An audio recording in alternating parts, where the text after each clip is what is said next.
আসসালামু আলাইকুম প্রিয় ভিউয়ার, যাদের বাসায় ছোট্ট সোনামণিরা আছে তারা সবসময় মোবাইল নিয়ে ব্যস্ত থাকে, কেউ পড়াশোনা নিয়ে ব্যস্ত থাকে, আবার কেউ বা গল্প শুনতে চায়। আমরা ছোটবেলা আমাদের দাদা নানিরা সবসময় গল্প বলতেন এবং রূপকথার গল্প বলেন, কাল্পনিক গল্প কাহিনী বলতেন, কিন্তু বর্তমানে গল্প বলা হয়ে ওঠে না। সবার বাসায় মোবাইল, ল্যাপটপ, কম্পিউটার, তারপর হচ্ছে টিভি নিয়ে ব্যস্ত, বাচ্চাদেরকে সময় দেওয়ার সুযোগই থাকে না। তো যারা মানে কিন্তু সবসময়ই তার বাবার কাছে গল্প শুনতে চায়।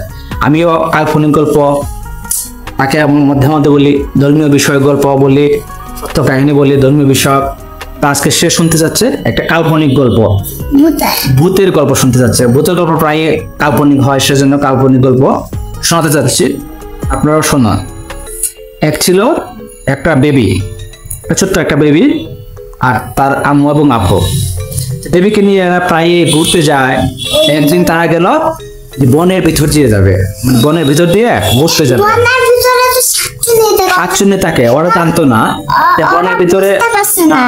বনের ভিতরে তারা ঘুরতে গেছে।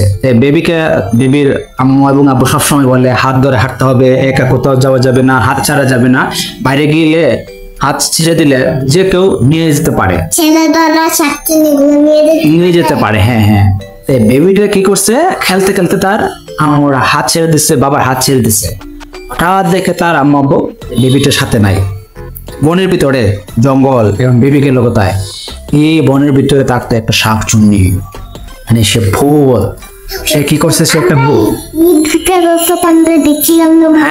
হ্যাঁ, সে খুব ভয়ে, সে খুব একটা ভুয়া ছিল, নিয়ে গেছে। এখন বেবির আম্মু খুঁজতেছে, আব্বু খুঁজতেছে, বেবি গেল কোথায়, গেল কোথায়? সবাই তো কোথায় গেল? আর সন্ধ্যা হয়ে যাচ্ছে। ঘুরতে ঘুরতে ঘুরতে পাইছে জঙ্গলের পাশে একটা দোকান। দোকানে গিয়ে বলছে যে আমার একটা ছোট্ট সোনামণি একটা বেবি ছিল, আমাদের সাথে আসছিল, সে হঠাৎ করে নাই। আপনারা কোথায় গিয়েছিলেন? পাশের জঙ্গলে। সর্বনাশ, পাশের জঙ্গলে তো শাকচুন্নি থাকে, ভূত থাকে, নিশ্চয় নিয়ে গেছে। আমরা তো রাতের বেলা যেতে পারবো না, আমরা সকালবেলা যাই, আপনার বেবিকে আমরা খুঁজে দেবো। কিন্তু বেবির আম্মু এবং বেবির আব্বু বেবিকে অনেক মায়া করে। তারা বলতেছে না, আমাদের বেবিকে আমরা আজকেই দরকার, সেজন্য তোমরা আমাদের সাথে গেলে যাও, না হলে আমরা একাই চলে যাব। সবাই লাঠি সুটা এবং দেশি অস্ত্র নিয়ে, অস্ত্র মানে যেগুলো দিয়ে মারা হয় ভুতুরে, তারপরে রশি টসি নিয়ে সবাই জঙ্গলের দিকে লাইট নিয়ে চলে যাচ্ছে। দান এসে নিয়ে তারা হাঁটতেছে জঙ্গলের ভিতর দিয়ে খুঁজতেছে। হঠাৎ দেখে বড় একটা গুহা মনে হয়। তারপরে তারা লাইট দিয়ে দেখছে ভিতরে বিবিকে রশি দিয়ে বেঁধে রাখছে।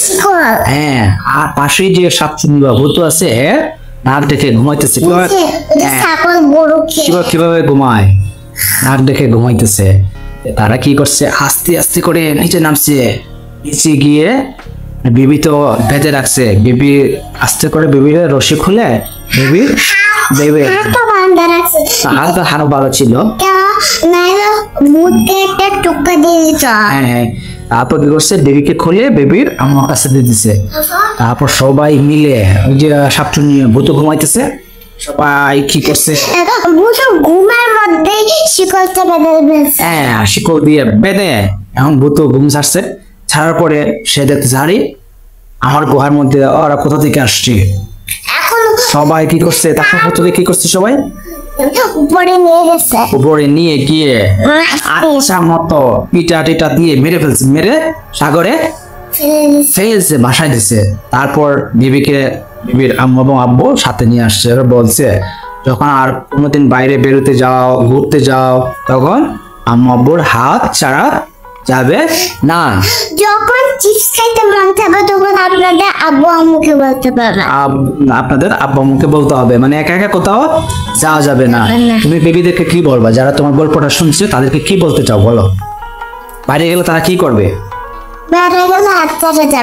বাইরে গেলে হাত ছাড়া যাবে না, আম্মু আব্বুর কথা শুনতে হবে, এবং মানে এদিক ওদিক ঘোরা যাবে না, এবং যে কেউ ডাকলে, অপরিচিত জন যে কেউ ডাকলে যাওয়া যাবে না। আম্মু আব্বুকে জিজ্ঞেস করতে হবে যে আমাকে উনি ডাকছে বা আমাকে বলতেছে যাওয়ার জন্য, আমি কি যাবো কি যাবো না, তাহলে কিন্তু একটা ঘটনা ঘটতে পারে, ভয়ঙ্কর ঘটনা আরো ঘটতে পারে।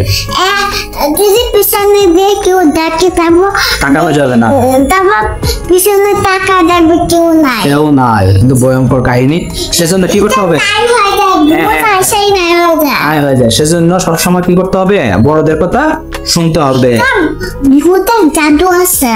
থাকতেও পারে, ভূতের জাদু থাকতে পারে। সেজন্য কি করতে হবে? আম্মা আব্বুর কথা সবসময় মনোযোগ দিয়ে শুনতে হবে। মানে বাইরে গেলে হাত ছাড়া যাবে না। ধরো তুমি কোথাও গেলা, ঘুরতে গেলা, কেনাকাটা করতে গেলা বা শপিং এ গেলা, তখন তুমি হাত ছেড়ে দৌড় দাও। অনেক মানুষ থাকে, মানুষের ভিড়ে হঠাৎ করে ছেলে ধরা বা শাকচুনি নিয়ে গেল, খুঁজে পাবা না। আমি যখন পুতুল কিনতে যাবো, যদি আমি সব দূর দিয়ে চড়াতে পুতুল দোকানে যাবো, যদি পুতুল কিনতে কিনতে ভিড় হয়ে যায়, ভিড়ের মধ্যে যাওয়া যাবে না, মানুষের ভিড়ে যাওয়া যাবে না, কেউ ডাকলেও যাওয়া যাবে না। বাবার হাত বা আম্মুর হাত কিভাবে শক্ত করে ধরতে হবে, না হাত ছাড়া যাবে না। হাত ছাড়লে তো তোমাকে নিয়ে যাবে, নিলেই তুমি কি বলতে পারবা তোমার বাড়ি কোথায়, তোমার আব্বুকে? তুমি তখন ভয়ে তুমি কান্না শুরু করবা, তখন তোমার তো মনের মধ্যে ভয় থাকবে। তোমাকে তখন কেউ জিজ্ঞেস করবে যে তোমার নাম কি, তুমি বলতে পারবে না, তুমি তো কান্না করবা শুধু। তুমি কি আম্মা আব্বা, যখন মনে করো তুমি হারিয়ে গেলা, বা তোমাকে আপনার খুঁজে পাচ্ছি না, এখন তখন যদি তোমাকে কেউ জিজ্ঞেস করে যে তোমার নাম কি, তোমার বাড়ির নাম কি, তখন তুমি তো ভয়ই বলতে পারবে না। সেজন্য বাইরে বলবো আমার বাবার নাম জানি না। জানি না, না বাবার নাম সুন্দর করে শিখতে হবে, মোবাইল নাম্বার বলতে হবে। কেউ যদি জিজ্ঞেস করে বাড়ি কোথায়, তাও বলতে হবে, বাবার মোবাইল নাম্বার বলতে হবে। সেজন্যই তো তোমাকে মোবাইল নাম্বার শিখিয়েছে, তাই না? আর একটা কথা হচ্ছে, মোবাইল নাম্বার জানা থাকলেও, বাবার নাম জানা থাকলেও কিন্তু বাইরে গেলে কখনোই হাত ছেড়ে যাওয়া যাবে না। তারপর রাস্তা ক্রস করার সময় মানে দৌড় দেওয়া যাবে না। যখন গাড়ি যাবে তখন গাড়ি যাবে বা আমরা হাত ধরে তারপর রাস্তা ক্রস করতে হবে। তাহলে সবাইকে ধন্যবাদ দিয়ে দাও যারা দেখলো। ভালো থাকবেন। আচ্ছা এটা বলো, আচ্ছা বলো, ভালো থাকবেন, সুস্থ থাকবেন। আল্লাহ হাফেজ।